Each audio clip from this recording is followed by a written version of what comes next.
The night is dark, with heavy rain pouring over the vast African jungle. Thunder roars through the sky, and the wind howls like an unseen force warning of danger. The trees sway violently, their branches creaking under the storm's fury. Amid this chaos, a royal carriage moves slowly along the muddy path, its torches flickering in the relentless wind. The horses struggle to move forward, their hooves sinking into the wet ground. Inside the carriage, Prince Jabari sits with a weary expression. His journey has been long, and he looks forward to returning to the warmth of his palace. His dark robes are slightly damp from the humidity, and his sharp eyes scan the road ahead. Just as he leans back, the carriage suddenly jolts to a stop. The horses neigh loudly, disturbed by something in their path. The royal guards immediately react, gripping their spears and stepping down from their positions. One of them holds up a torch, its glow barely cutting through the heavy rain. There, lying motionless on the muddy road, is a young woman. Her delicate form is curled up, her arms wrapped around herself as if trying to shield herself from the cold. Her dress, once elegant and pure white, is now drenched in rain and smeared with dirt. The fabric clings to her trembling body, revealing bruises on her arms. Jabari steps out of the carriage, his boots sinking into the wet earth. He moves closer, his gaze narrowing as he studies the woman. The faint glow of the torch reveals her face, soft features, lips slightly parted, and eyes closed as if she has lost consciousness. Strands of her soaked hair stick to her pale skin. She is not just any traveler, she is a bride. The intricate embroidery on her gown and the delicate gold anklet on her foot suggest nobility. But why is she here, alone and abandoned, in the middle of the jungle? A guard looks at Jabari for instructions. The prince hesitates for only a moment. His kingdom is filled with dangers, and bringing in a stranger could invite trouble. But something about her unsettles him, perhaps the way she shivers, or the way her fingers twitch weakly as if fighting for life. He cannot leave her here. Without a word, Jabari kneels beside her and lifts her into his arms. Her body is feather-light, her skin cold against his warmth.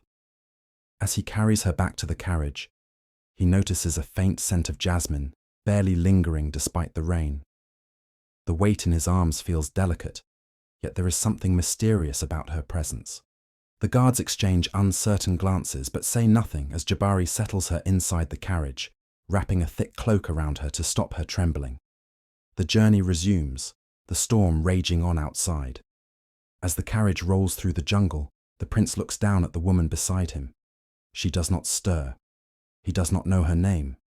He does not know where she came from. And he does not know that this night, this single act of kindness, will change the course of his life forever.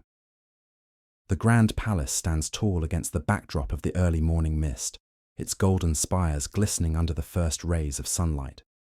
The storm from the previous night has passed, leaving behind the scent of wet earth and the distant sound of birds returning to the gardens. Inside the palace, servants move swiftly through the long corridors, whispering among themselves about the unexpected guest their prince has brought home. In the royal chambers, a soft breeze rustles the silk curtains as Abeni slowly stirs from her sleep. Her eyelids flutter open, revealing dark, weary eyes that take in the unfamiliar surroundings. The bed beneath her is softer than anything she has ever known, and the air smells of fresh jasmine and sandalwood. For a moment, she panics. Memories of the storm, of running, of fear, rush back to her. She sits up abruptly, clutching the thick blankets around her, her heart pounding. A quiet knock at the door startles her. Before she can respond, a tall woman with regal poise steps inside. Queen Adisa, the prince's mother, stands with an air of authority, her eyes sharp with curiosity.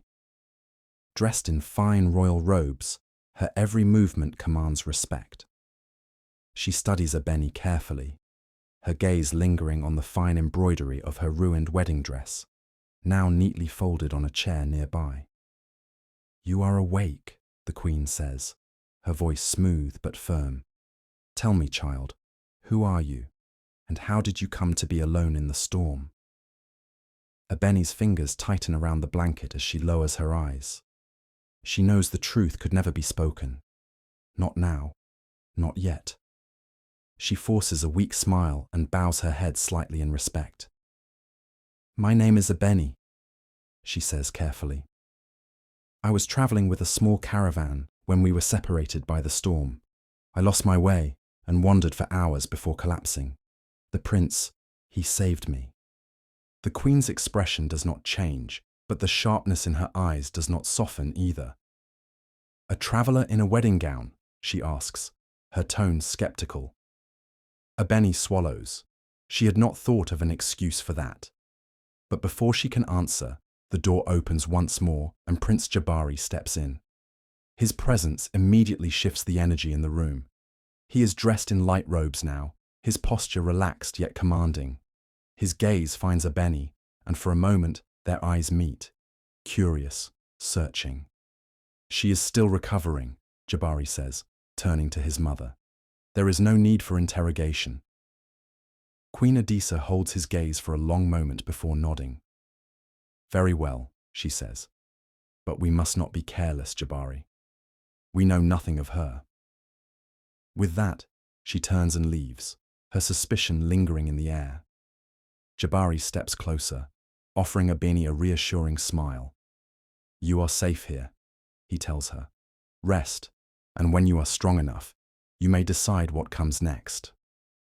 Little does he know, he has just given shelter to a runaway bride, one whose past is bound to catch up with her. The night is quiet, with only the distant hoot of an owl breaking the silence. The palace, bathed in silver moonlight, stands peacefully, but inside Abeni's chambers, there is no peace. She twists and turns in her sleep, her face tense, her breath coming in short, panicked gasps. In her dreams, she is back in the dark, towering halls of Chief Oba Akintola's compound. The air is thick with incense, and the sound of heavy drums echoes through the corridors. She sees him, his piercing gaze, his broad, imposing figure draped in regal robes. His voice, deep and merciless, reverberates in her mind. You are mine now, he had told her, his fingers gripping her chin as he examined her like a prized possession. Abeni shudders, her dream shifting into the memory of the night she fled. The wedding ceremony had begun, the air thick with the scent of ceremonial oils. Women had danced, men had cheered, but her heart had pounded with fear. She had known what marriage to Oba Akintola meant. Servitude, a life without freedom, becoming just another forgotten wife in his vast household. So she had run. She had fled into the darkness, barefoot and desperate, the echoes of her own hurried breaths chasing her into the unknown. Now, in the safety of the prince's palace, her body remains tense even in sleep. A soft whimper escapes her lips. Outside her chambers, a palace maid passing by hears the muffled cries. She pauses, listening. Concern flickers across her face. Unable to resist, she steps closer and pushes the door open slightly, peeking inside. She sees Abeni, tangled in her sheets, tears slipping down her cheeks as she whispers incoherent words in her sleep. The maid furrows her brows, stepping forward cautiously. Then, amidst Abeni's restless murmurs, she hears it. Oba Akintola. No. Please, I cannot. The maid's breath catches in her throat. The name alone is enough to send a chill down her spine. Everyone in the kingdom knows of Chief Oba Akintola, the powerful, ruthless leader feared by many. Whispers of his cruelty travel far, tales of his many wives locked away, of his punishments swift and unforgiving. Realization dawns on the maid, her heart pounding. Abeni is not just any lost traveler. She is running from him. For a long moment, the maid stands frozen, staring at the trembling girl before her. Then, silently, she steps back and slips out of the room, her mind racing. Abeni does not wake, but in the depths of her subconscious, fear lingers. She prays that no one ever uncovers her truth, that her past will never catch up with her. But secrets never stay buried for long. Days pass in the palace, and with each passing moment, the connection between Prince Jabari and Abeni grows stronger, though neither can fully explain why. Abeni finds herself more at ease in the prince's presence, something she never thought possible. The stormy night when she arrived feels like a distant memory, replaced by moments of laughter and warmth that she now shares with the prince. His kindness never wavers, and each time he speaks, she feels a strange flutter in her heart. He listens when she talks, not as someone seeking to pry, but as someone who genuinely cares. His eyes, so full of wisdom and compassion, make her feel safe in a way she hasn't in years. In the garden, Abeni watches the flowers bloom under the sun, lost in her thoughts. Jabari joins her, leaning against a stone pillar, his presence calm and steady. They exchange quiet words about the beauty of the palace gardens and the simplicity of life. With every conversation, Abeni finds herself drawn to him more. She admires his strength, his bravery in battle, and the calm, thoughtful way he handles the responsibilities of being a prince. She had heard whispers of his good heart, but now, having witnessed it firsthand, she realizes they were all true. Jabari, too, finds himself inexplicably drawn to Abeni. There is something about her that captures his attention, her gentle spirit, her quiet strength, the way she moves through life with a certain grace, as if she carries a deep, hidden sorrow beneath the surface. He watches her as she works in the garden or plays with the children in the royal court, a soft smile tugging at his lips.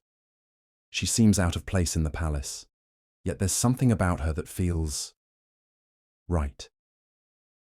He doesn't understand it, but he can't shake the feeling that their fates are somehow intertwined. He sees the way her eyes brighten when she talks about the things she loves, the small joys that fill her heart. In those moments, he sees a side of her that she keeps hidden from the world, an innocence and hopefulness that makes him want to protect her. He doesn't know her past, but he feels an overwhelming need to keep her safe, to shield her from whatever darkness she may be hiding. But as time passes, Abeni begins to feel the weight of her growing feelings for the prince. She finds herself laughing more easily when he jokes, smiling more often when their eyes meet, and yearning for the moments when they are alone together. Her heart races when he is near, and she cannot deny the warmth that spreads through her whenever he is around. Yet, in the back of her mind, a voice keeps reminding her of the truth. She cannot afford to fall in love, not with a prince, not with anyone. Her past is a shadow that constantly looms over her, and she knows that if it is ever uncovered, it will bring destruction, not just to her, but to the very palace she now calls home. So, she keeps her distance, her heart a fortress she refuses to let anyone breach. The bond between them is undeniable, but Abeni remains steadfast in her resolve. She cannot let herself fall, for the danger she carries could destroy everything they've built. The sun beats down on the palace, casting long shadows across the lush garden as a sense of tranquility fills the air. But this peaceful afternoon is about to be shattered by the arrival of a stranger, one whose presence will bring nothing but fear to Abeni. It begins with a sudden commotion at the palace gates. The sound of hooves and the clinking of armor echoes in the distance. The guards, ever vigilant, stand at attention, watching as a group of riders approaches.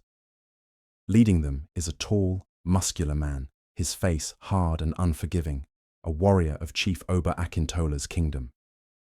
Abeni, sitting in the palace courtyard, hears the noise and feels a cold chill run down her spine. Her heart skips a beat, and a wave of panic crashes over her. The blood drains from her face as she realizes the gravity of the situation. The stranger is here for her. She quickly stands up, her legs trembling. Her mind races as she looks around for a place to hide.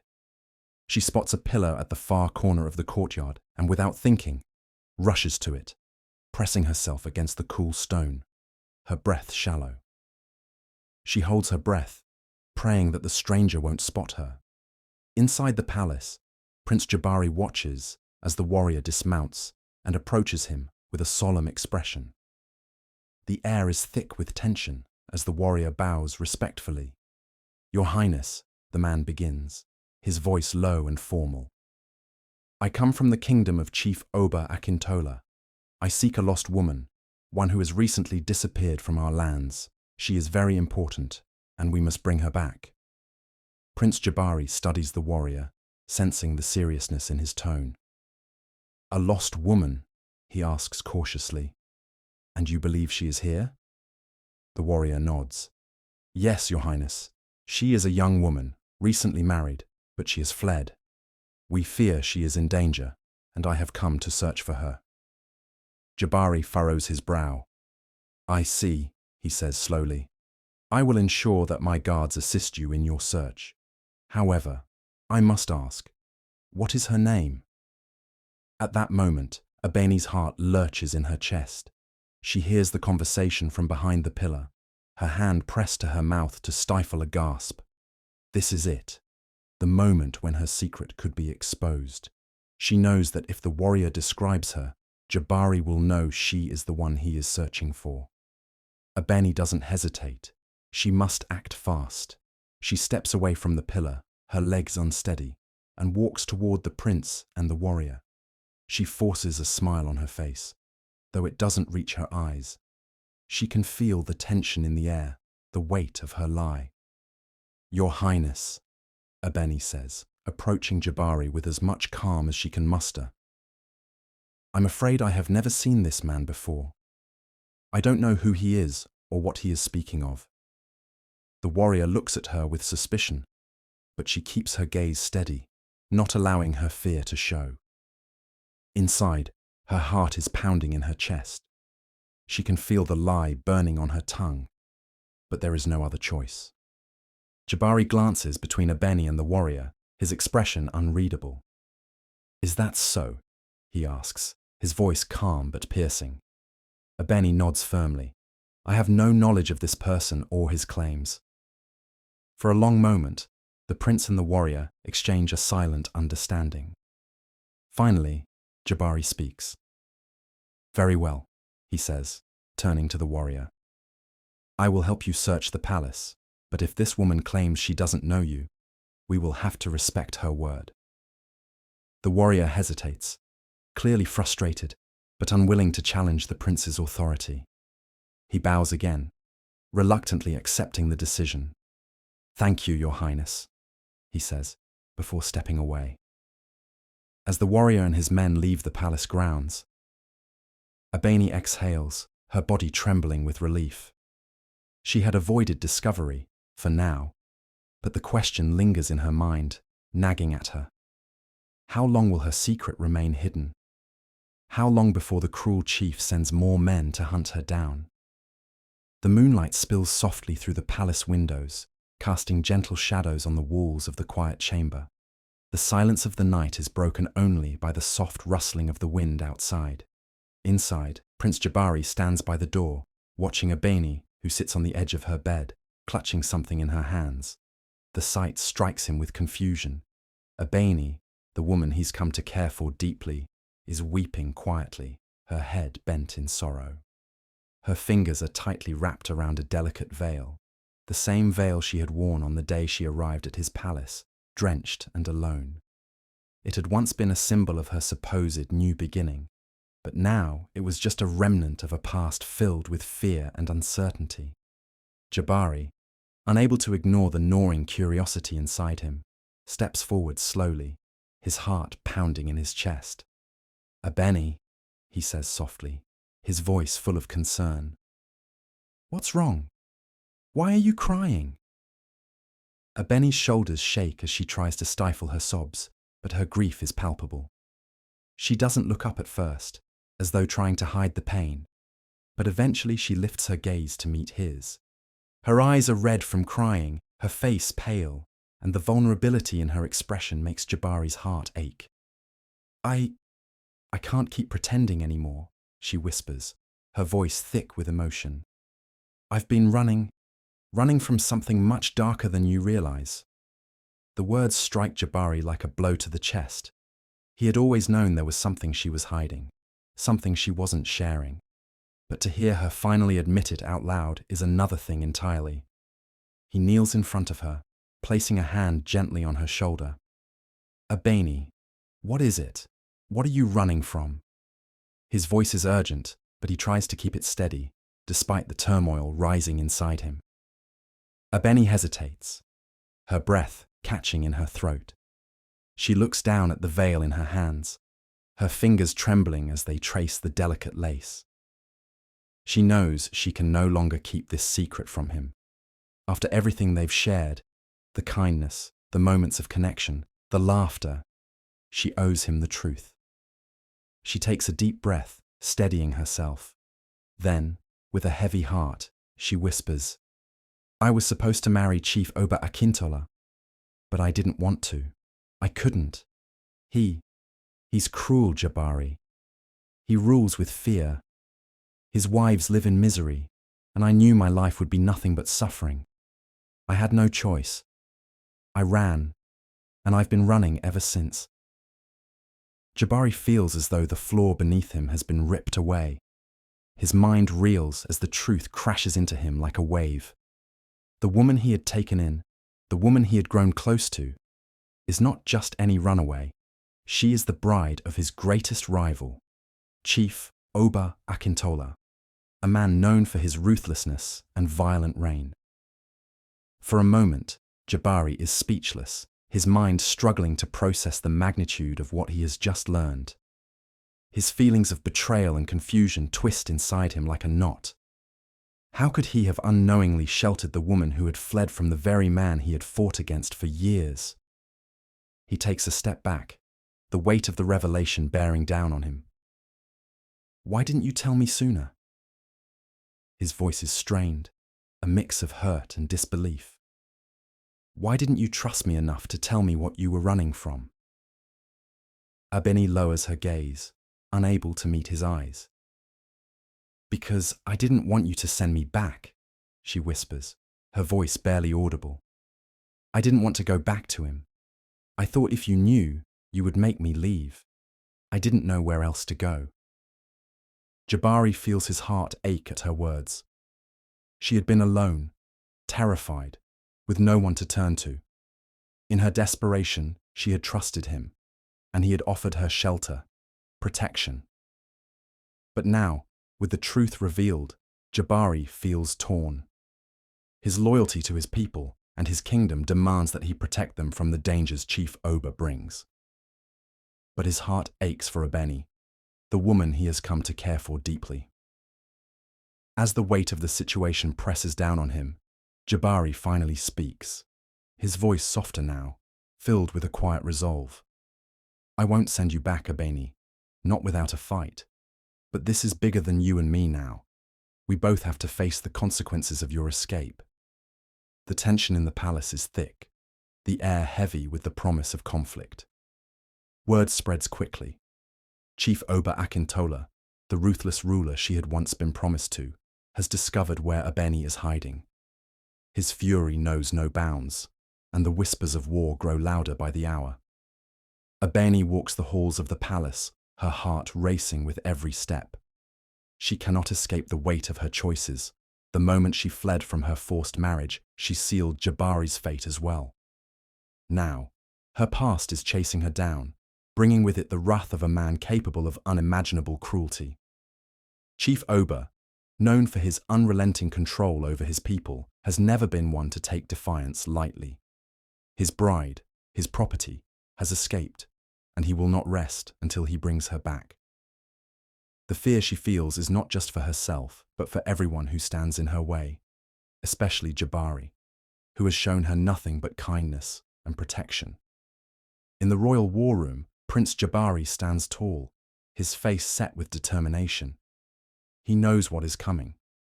The rumble of Chief Oba's army marching toward his kingdom is a threat that can no longer be ignored. The warrior chief has been relentless in his pursuit of Abeni, and now the prince's kingdom is in the line of fire. Gather the soldiers, Jabari commands, his voice steady despite the storm of emotions inside him. We prepare for battle. The soldiers of Jabari's kingdom, loyal and fierce, stand ready to defend their prince. But it is Abeni who feels the true weight of what is to come. She knows that the man she loves is preparing to face a dangerous battle, one that could cost him everything. Her guilt gnaws at her. She is the reason the kingdom now faces this threat, and the people she has come to call family may suffer because of her escape. That evening, as darkness falls over the palace, Abeni seeks out Jabari in his chambers. The tension between them has shifted, now clouded by the looming war that threatens to tear them apart. She finds him standing by the window, looking out over the distant horizon, his expression grim. He doesn't turn to face her, but he knows she is there. He feels the weight of her gaze on him. "Abeni," he says quietly, his voice like a low rumble in the silence. "I know what you're thinking, but I won't let you leave. Not now, not ever. This kingdom will fight for you, and I will fight for you." Tears well up in Abeni's eyes as she steps forward, her heart breaking at the sight of the man she has come to love, standing so strong and steadfast, but carrying the burden of war that has been thrust upon him because of her. "You don't understand, Jabari," she whispers, her voice breaking. "I can't be the cause of all this bloodshed. I ran away from him, but now I'm bringing war to your doorstep. You could lose everything, your kingdom, your people, your life. Please, send me away before it's too late." But Jabari turns to her then, his eyes locking with hers, filled with a fierce resolve. "I will not send you away, Abeni. You are not a pawn in some game to be moved around at his whim. You are my choice, and I will protect you, even if it costs me everything." Abeni is torn. She knows the battle that is coming will not be an easy one. Chief Oba's warriors are feared for their savagery, and Jabari's soldiers will be at a disadvantage if the chief's full force is unleashed upon them. She looks into Jabari's eyes, seeing the conviction there, the determination that makes her heart ache. But deep inside, Abeni knows that she cannot let him face this alone. She cannot be the reason he loses everything he holds dear. Though her heart is heavy with the knowledge of what she has done, she knows that running away again is not an option. "I won't leave you," she says, her voice barely above a whisper. "I'll fight with you. I will stand by your side, no matter what happens." Jabari's heart swells with love for her, and yet he is burdened with the fear of what lies ahead. The battle may come soon, and the price of protecting her may be more than either of them can bear. As the first light of dawn breaks over the horizon, the sound of marching boots grows closer, signaling the start of the war that will change everything. The kingdom braces for what's to come. Abeni's past has caught up with them, and the storm of Chief Oba's wrath is upon them now. The battle for Abeni's freedom, for Jabari's kingdom, and for their love has only just begun. The battle rages outside the palace walls, a storm of chaos and violence that echoes through the royal halls. The sound of clashing swords, the shrill screams of warriors, and the pounding of hooves reverberates through the stone corridors, making the ground beneath Abeni's feet tremble. She watches from the window, her heart heavy with dread. Jabari and his soldiers are fighting fiercely, but she knows that this is not just a battle for her freedom. It's a fight for the future of the kingdom, the lives of its people, and the man she has come to love with all her heart.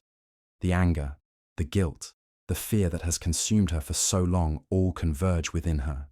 She cannot stand by and watch any longer. She cannot remain a passive observer while everything she holds dear is at risk.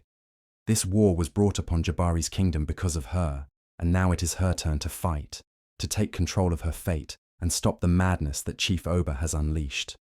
Without a second thought, Abeni rushes toward the courtyard, her heart pounding in her chest.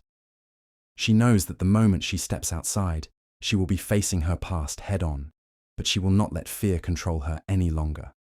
She is not a bride to be owned or traded. She is not a prisoner. She is free, and she will make sure the world knows it. As she strides into the midst of the chaos, she sees Chief Oba at the forefront of his army, a towering figure of rage and power. His eyes lock onto hers, filled with fury and disbelief as she approaches him. His soldiers stop in their tracks, uncertain of what to make of the young woman who dares to challenge the chief. With a fierce determination, Abeni steps forward and raises her voice, steady and unwavering for all to hear. "I am not your bride. I am not your prisoner. I am free." The words resonate with the weight of her truth, and the crowd falls silent for a brief moment. But Chief Oba's rage is uncontainable. He strides toward her, his massive form like a storm approaching. With one swift motion, he draws his sword and lunges at her, a flash of steel aimed directly at her heart. Before she can react, a strong arm pulls her back, and she finds herself shielded by the body of Prince Jabari. His face is filled with determination, his eyes locked onto Oba's in a silent challenge. "No!" Abeni cries, her voice filled with desperation. She tries to push him away, but Jabari stands firm, his body acting as a barrier between her and the wrath of Chief Oba. "I won't let you hurt her," Jabari says, his voice calm but filled with a fierce resolve that only comes from the deepest love and loyalty. Chief Oba's eyes widen with disbelief, his fury now fully directed at the prince. But Jabari does not falter. The soldiers on both sides watch in tense silence as the two men face off, one fueled by love and justice, the other by power and greed. For a moment, time seems to freeze. The clash of steel, the sounds of the battle around them, fade into the background as Abeni stands, her heart swelling with a mixture of fear and gratitude. She knows that Jabari has just made the ultimate sacrifice, standing in front of her, risking his life for hers. And then, as the battle rages on, something shifts. Chief Oba's army begins to retreat. His warriors, seeing their leader's rage and the power of Jabari's resolve, start to fall back. The battle, once so evenly matched, turns in Jabari's favor. With Chief Oba's forces retreating, Abeni feels a rush of relief, mixed with a deep sense of freedom. The battle is over. She is no longer a prisoner of her past. But even as she looks into Jabari's eyes, she knows that the real battle lies within her heart. Abeni is free, but her heart still belongs to Jabari. The fear of what could have happened, of the life that could have been torn apart, is still fresh. But as she looks at him, standing there with the weight of the world on his shoulders, she realizes something. She does not need to run anymore. In the end, love wins. No matter the trials, the battles, or the chaos of the world around them, the bond between them is unbreakable. And as Abeni takes Jabari's hand, she knows that their future, together, is just beginning. The sun sets on the battlefield, marking the end of a war and the start of a new chapter. The kingdom is safe, and the woman who was once a runaway bride is now free to love and be loved without fear. The air is still heavy with the scent of smoke and the echoes of the battle that raged only hours ago. The palace, once under siege, now stands in peace. But Abeni feels the weight of the war in her heart. She moves quietly through the halls, her footsteps light but filled with the heaviness of her thoughts. The kingdom is safe, the people are rebuilding, but she cannot shake the feeling that her presence here, her escape, has caused too much upheaval. Prince Jabari, noble and kind, has given her everything: his protection, his love, his trust. And yet, Abeni feels like an intruder in his world, someone who doesn't belong in the palace she never intended to stay in. It's time for her to go. She cannot burden him further, not after everything that has happened. She must leave before she causes even more chaos. As she walks toward the palace gates, her heart is a whirlwind of emotions. She knows she cannot stay. The love she feels for Jabari is undeniable, but it is also complicated. Her past, her mistakes, have followed her here, and no matter how much she wishes otherwise, the truth is that she is no longer the innocent traveler she claimed to be. She is the runaway bride. Her fingers brush the edges of the veil she once wore, the veil of a life she tried to escape, a life of forced marriage, of being treated as a possession, a pawn in a game of power. Chief Oba's cruelty will always haunt her. But Jabari has given her hope. He saved her, not just from the chief, but from the cage her life once was. But now, after everything she's put him through, it feels wrong to stay. Jabari deserves someone who can bring nothing but peace and joy into his life, not the baggage of a past she cannot escape. As she steps out into the palace courtyard, her eyes scan the horizon. But before she can move any further, a voice calls out behind her, "Abeni!" Her heart skips a beat, and she turns slowly, her pulse racing. There, standing at the threshold of the palace, is Prince Jabari. His expression is unreadable, but his eyes, they are full of determination, full of something she can't quite name. "You're leaving?" he asks, his voice low and steady. His gaze meets hers, searching, as if trying to understand her decision. Abeni swallows, her throat tight. "I don't belong here, Jabari. I never wanted to cause so much trouble. I've already taken too much from you, your kingdom, your soldiers, your peace. It's not fair to you." Jabari's eyes soften, his brow furrowing slightly.